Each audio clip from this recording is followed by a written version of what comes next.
if you didn't raise your hand, I know you're lying, right? we all go through this stuff because that is how life has been planned for us. We are put through tests and turbulences to hit the rock bottom and to rise from there.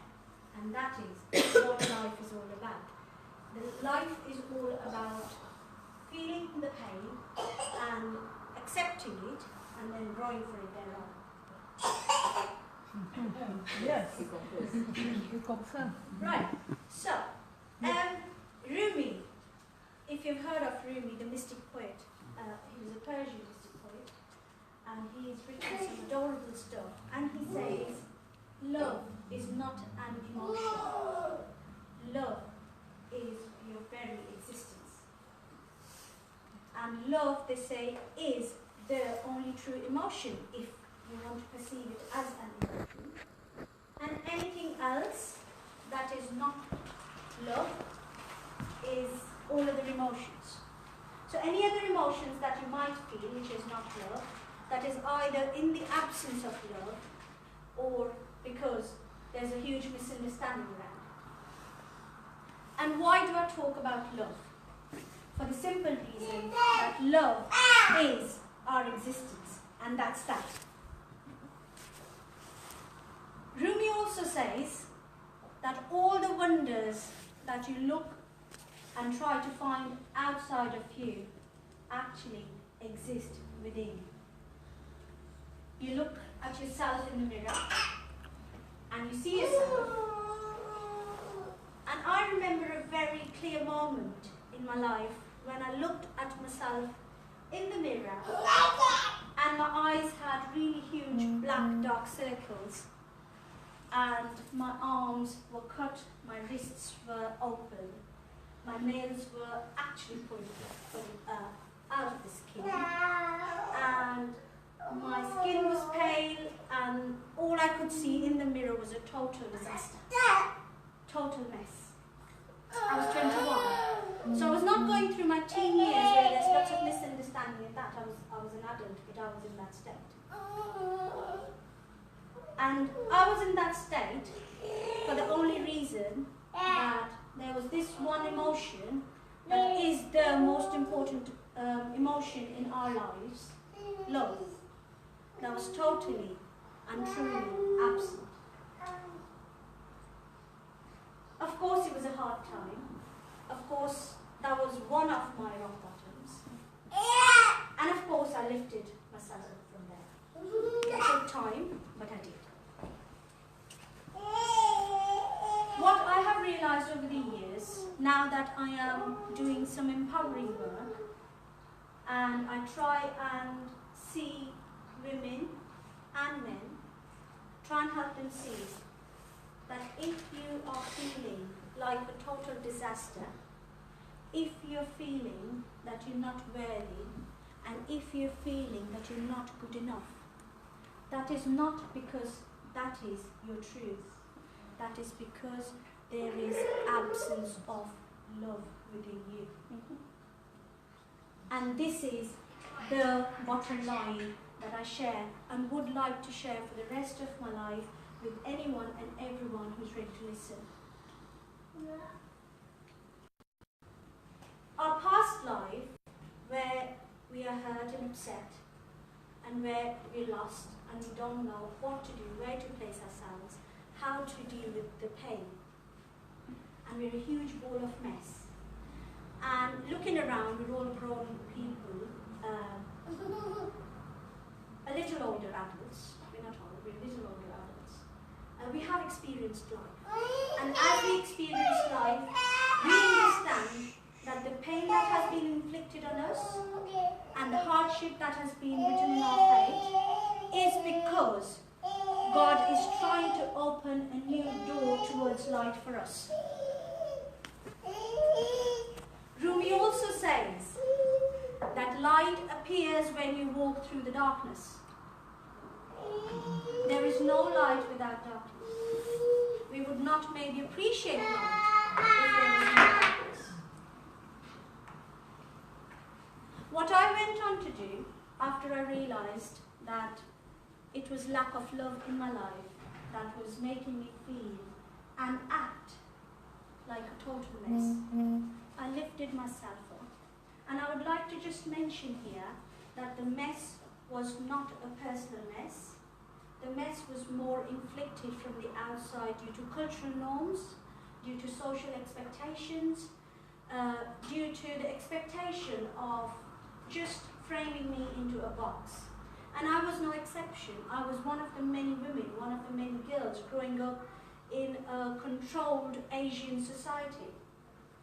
And I also know now that this thing is not personal or distinct to Asian society. It exists across the globe.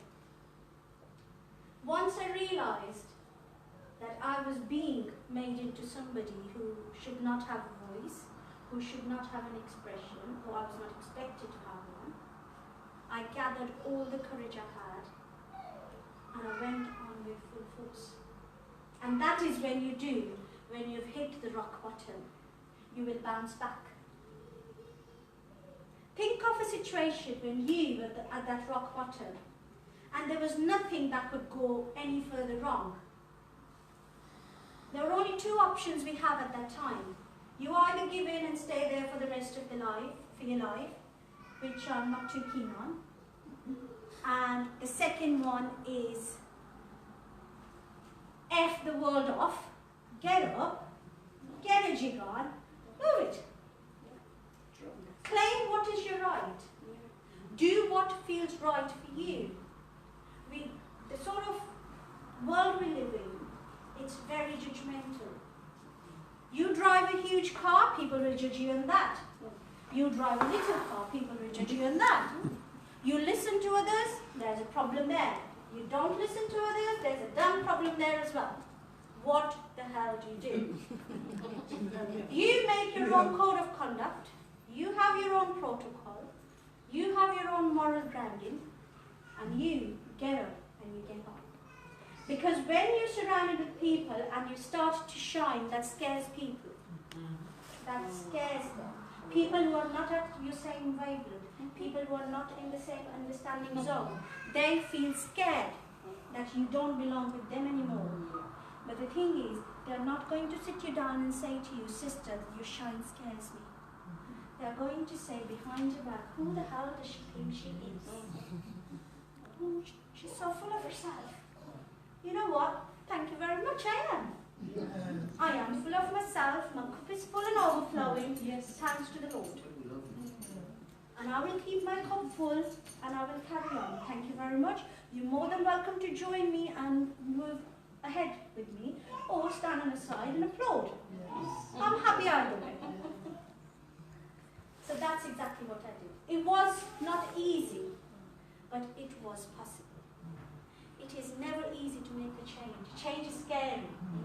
Change is very scary. When we're so used to just being average and just sitting there and just enjoying our cozy comfort zone, it's nice. Greatness does not appear out of average. Greatness does not appear out of comfort zones. We have to get up to make the change. And change starts from within.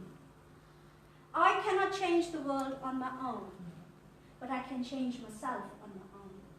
I cannot go out and make life best and brilliant for all the children in the world, but I can do that for the children I have in my house to start off with. And hopefully when they grow up, God willing, they will make their homes the same, full of love, full of care, full of affection for their own children, and thereon the chain reaction happens. Why do I do what I do? To start with, what do I do for starters? I would like to show people how to talk to themselves. I love showing people how to speak to yourself. Because that moment when I was 21 and I was stood in front of that mirror, I was having an internal dialogue. And I was saying to myself, Ritu, you're useless. Ritu, you're good for nothing. Ritu, you're not needed. Ritu, nobody wants you. Why are you even coming? Ritu, you're garbage. And after that dialogue with myself, I went on to the cleaning cupboard in my house, in my parents' house, and got out the most dangerous, most poisonous insecticide, and I drank the whole bottle.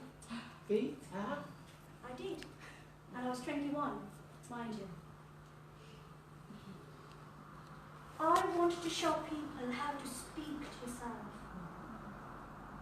And after we've done that bit, I want to show to people how to speak to others outside of you, how to speak to your business clients, how to speak to your business partners, how to speak to your associates, how to go out and give a presentation. After I have done the first basic bit of how you speak to yourself, I want to show people how to speak to your partners, how to speak to the universe to attract that best partner for yourself. And that is what I do. I work in past life regression. I also work in future life progression. So in the past life regression, you can go on and you can erase the pain. You can manage that. You can deal with it. You can make peace with it. When I take you to future life progression, I help you see your best version in 5 years' time, in 10 years' time. And I help you to pick the empowered feeling from there, bring it back for now, and have that shine now and use it to get to those 5 years after. That is what I am. I wrote my book and it came out in October 2017. As the name suggests, Miserably Rich Man's Poor Daughter. And that was me. I would not say it's me now. I'm Rich Man's richer daughter now. I was Rich Man's poor daughter coming from a really wealthy, well-provided family. A house with 2 permanent maids, one going in and out, a driver outside waiting in the car, a huge gate in the forefront, but I was the poor daughter. And I'm not that anymore. No, never. I've broken this mold as well. And I am going to carry on doing that. I'm going to carry on one mold after the other. And I want each one of us to do that. Because we are capable of doing it. And there is no stopping us if we don't stop ourselves. Sky is not the limit. Our beliefs are. If I believe I can do it, I can. And if I believe I cannot, then I cannot. As simple as that. Talking to myself is really important. How we speak to ourselves, how we communicate with ourselves, that is the basic thing. And this lovely doctor here has given us a beautiful speech. And I'm not contradicting what she said. But loving ourselves is the best thing we can do to ourselves. Accepting ourselves wholeheartedly with the fat flaps, with drooping eyes, with messy hair, with hairy arms, with short height. For the first 35 years of my life, I was in a complex that I'm so short. I was told I was very ugly. I was told my hair was a mess. I was told a lot of negative things. And you know the thing is, when there is lots of negative dialogue going on outside of you, it becomes your internal dialogue if you're not wise enough.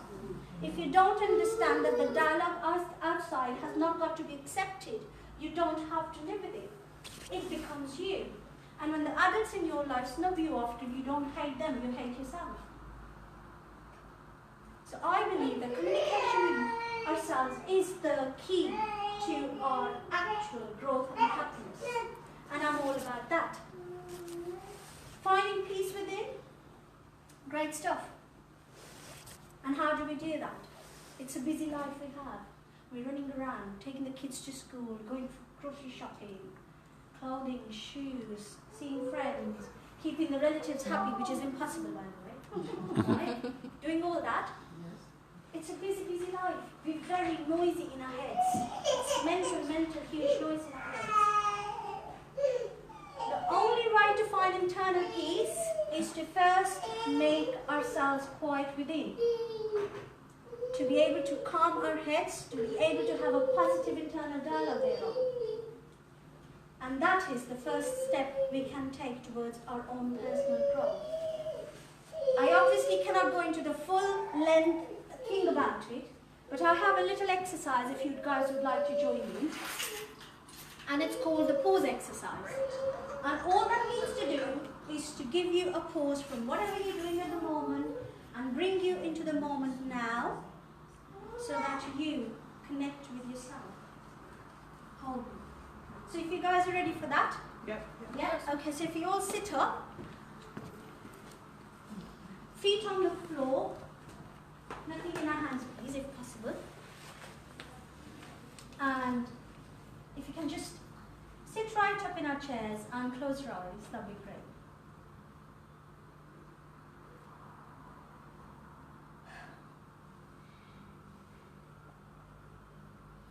So you find a balanced position of the body and let your mind be free of any concern or preoccupation. Let your body be still.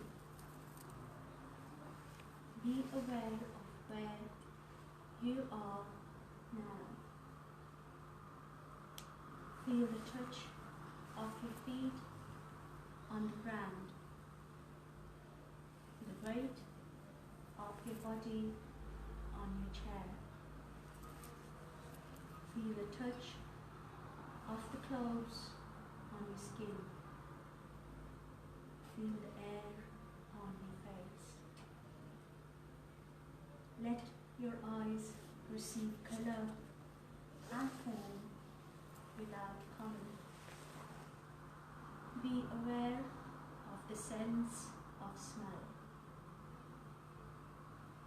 and the sense of taste in your mouth. Be fully here. Now be aware of hearing. Let sounds come and go without commas. Let the hearing extend right out to the furthest and gentlest sounds, embracing them all. Simply rest in this awareness for a few moments.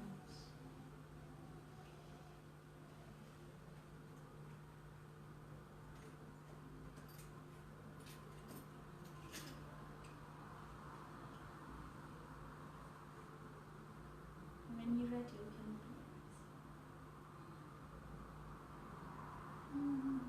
amazing, isn't it? So that's all we need to do. We need to take pauses every now and then. And we need to it just took like 2 minutes. And we need to bring ourselves back into the moment, connect with ourselves, to be able to take ourselves further from where we are, because we don't know where we are. We're leaving ourselves everywhere. A part of me is stuck in my office, a part of me is stuck with my children, a part of me is stuck with my car that's broken down, a part of me is stuck with my partner that I had an argument with in the morning. I don't actually know where I am. Who is the center of your world? Who is the center of your world? Who is? I am. I am the center of my world. I am the core of this earth. I have to nourish myself to be able to nourish others. I have to keep my sanity to make sane decisions. I have to show others the path. I'm a woman. I'm the creator. Thank you very much. Thanks a lot.